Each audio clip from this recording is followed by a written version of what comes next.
my channel. My name is Bridget. I'm so happy to have you guys here. It is Tuesday morning and I am reading Elin Hilderbrand's The Hotel Nantucket. I'm up to page 102. So far, really enjoying the story. It's about a woman and she's taking over a hotel that's been recently done up with the best finishings, the best furnishings. The owner is very, very wealthy and he really wants to get a 5-key review by an Instagram kind of influencer. She's really renowned. She stays at hotels and gives them these keys, and 1 to 5, and 5 is the best. So Elizabeth she's employed all these people and they don't know the background about these employees, and in one of the staff meetings at the very beginning she opens up the safe, so it's a safe space, you can share all your secrets, and then you get to see kind of each employee's reaction to that comment. And it's also a little bit intriguing because you get a little bit of a backstory from 100 years ago when the hotel first opened and the original owners, and ever since it's kind of been cursed.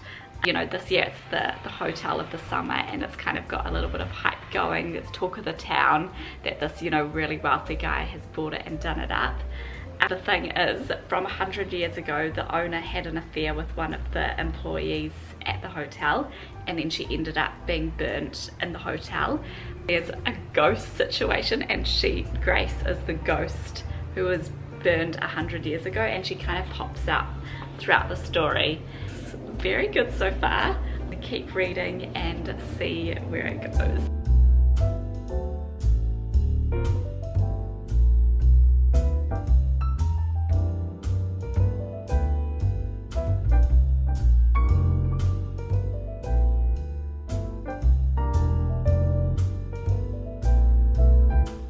Hi guys, it's a few days later and I haven't read anything yesterday and I've got an hour for work, so I'm going to sit down and read a little bit more of The Hotel at Nantucket. I got up to page 126 on Tuesday and I haven't been able to stop thinking about what is going on because it's all very mysterious, and yeah, we haven't heard anything about Xavier Darling except he keeps sending in these little reviews. Xavier sends in saying that, you know, this is not good enough for the 5-key award, and each review then goes on to relay a recent story that happened within the hotel. It's to do with each employee and how the customer critiques them. Yeah, feels kind of cozy to be reading it on a winter day, even though it's summer vibes, but I'm enjoying the kind of mysteriousness of it. Got my kava, ginger and lemon tea, and yeah, gonna read before work.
to the end of this video. I am so pleased to say that I enjoyed both of these books so much. I read the Hotel Nantucket first. This was the first Elin Hilderbrand book that I've read. I just thought that the summer setting, it was just perfection. The beaches, the restaurants, the cafes, the people who work in the restaurants, and the amount of characters that were placed in this book. The story behind each character was so intriguing.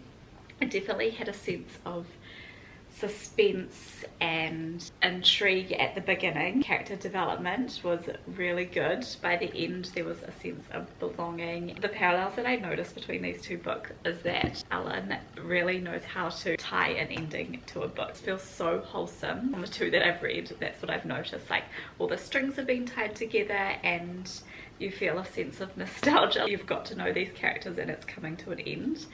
I really liked the Hotel Nantucket. It's almost a 5, but I'd say it's a 4.75. The way that Elin describes the characters is just like in detail, so much detail, and there's such a broad range of characters. I would definitely recommend this one here.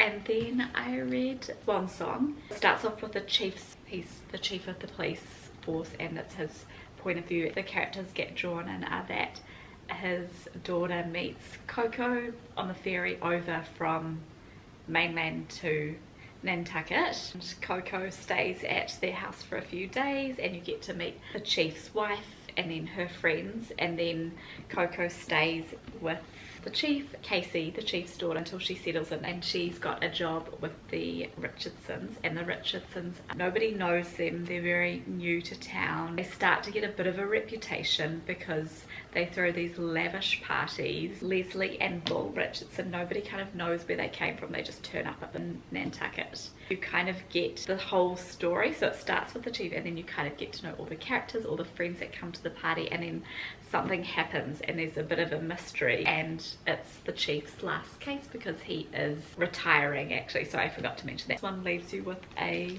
complete sense of nostalgia and I really loved it. I gave this one 4.5. I realized after that this is the 4th one in the Nantucket series. I did really like it for it being the 4th book in the series, and I don't know if you need to read the first few books. For the 4th book in the series I wasn't really lost at all, and maybe they're standalone books, I'm not sure, but yeah, it was a really good time reading them too. Very light, quick paced summer reads. I'll go check out what they have at the library. They've both been 4 out of 5 stars. That one was 4.75 and this one was 4.5. Even though it's the middle of winter here in New Zealand, it was just kind of escaping to the beach in the middle of winter.